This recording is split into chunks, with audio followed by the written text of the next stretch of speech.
I'm just an average woman living in an average vessel with average desires who has to yank her lady stash hair out like everybody else. I'm just a person.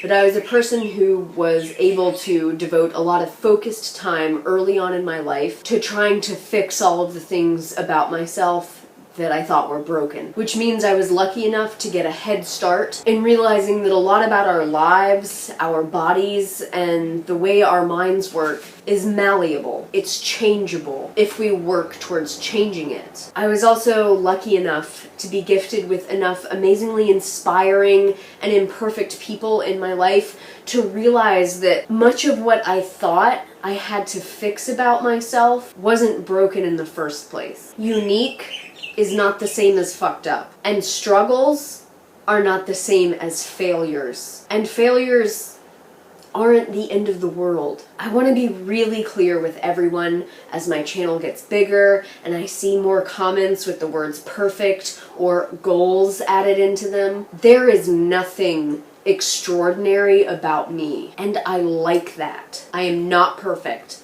I am a whole person, and as such, I have many, many, many, many flaws, most of which you all have no idea about because I don't have to disclose them. And I screw up often. I make the wrong choice, I say the wrong thing, I hurt people, I act selfishly, and I am never, ever enough for everyone.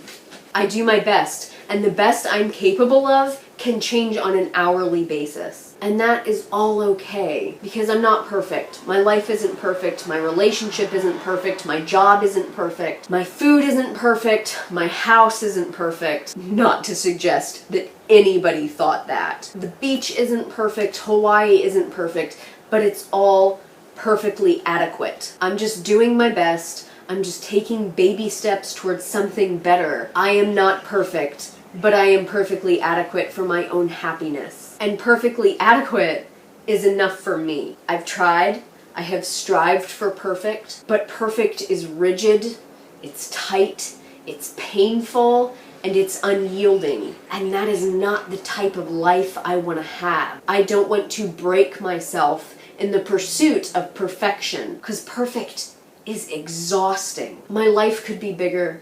My businesses could be bigger. Maybe I could have owned a house at the beach, or maybe I would be wearing designer clothes right now if I had pushed myself harder, if I had forced more out of my life and more out of my potential. But this isn't where my happiness lives. My happiness is not in perfection. My happiness is in, my doggy's little wiggly tails when I come home. It's in warm breezes, and it's in getting a contact high off how fucking excited birds get every morning. My happiness is in long walks, and it's in waking up rested after 10 hours of sleep. But that means that my life is only gonna get so big. And for me, that's okay. That is perfectly adequate. And in knowing that, I'm blessed, and I don't want anyone to think for 1 second that I have a perfect relationship, or that perfect relationships even exist. And let us all remember, when we're looking at this picture,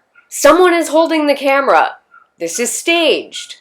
Also, why is his hand there? And while it is absolutely awesome to have good goals for having a healthy, beautiful relationship with someone that you're just passionately in love with, we have to remember this is not a complete representation of reality. This is a very small and staged aspect of someone's relationship that they want you to see. And I have absolutely no doubt that these two love each other. I mean, that's obvious. Even if they broke up, they probably still love each other in a big way. But let's be realistic. People are dynamic, they're complex, they have a lot of really messy emotions, and I'm sure that there have been about 3,001 times that these two have been incredibly pissed off with each other, and they haven't posted that on Instagram.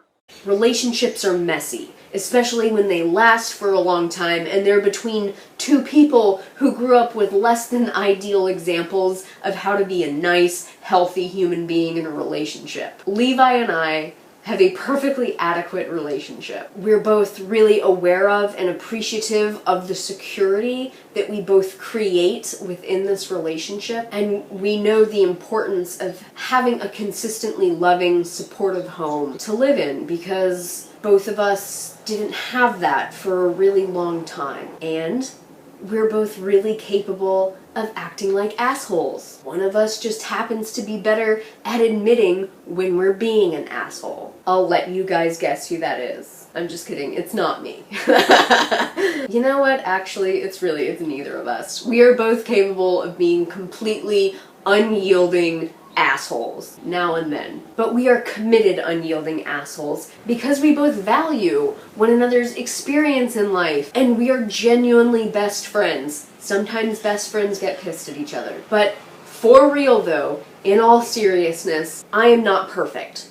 And I don't care how awesome or inspiring or perfect someone else's life looks like on YouTube or Instagram or Facebook or any other kind of social media. There is no such thing as perfect. We are all flawed. We are all struggling, and feelings of inadequacy and emptiness arise in every single one of us. It's how we choose to respond to those feelings is where we make it or break it. And it's in those places that purposeful self-appreciation, love, and forgiveness are practiced and made into habitual patterns that will consistently improve our lives. All right, my dears, do your best today.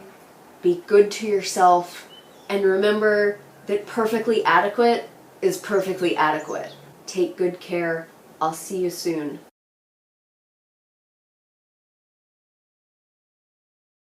This video applies to anyone except the bitches I went to high school with. And I just want y'all to be real jealous. I live in Hawaii.